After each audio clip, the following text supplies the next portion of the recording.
জল তো যাচ্ছে না।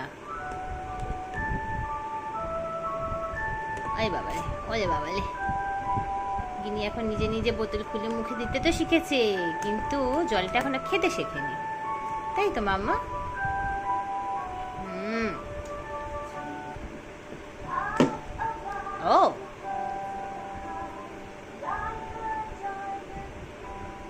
একটু উঁচু করে ধরে খেতে হয় তো, নাহলে জল পাবি কোথা থেকে?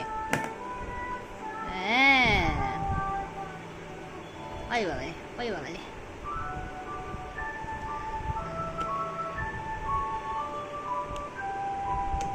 টান, চেবাচ্ছিস কেন? টান।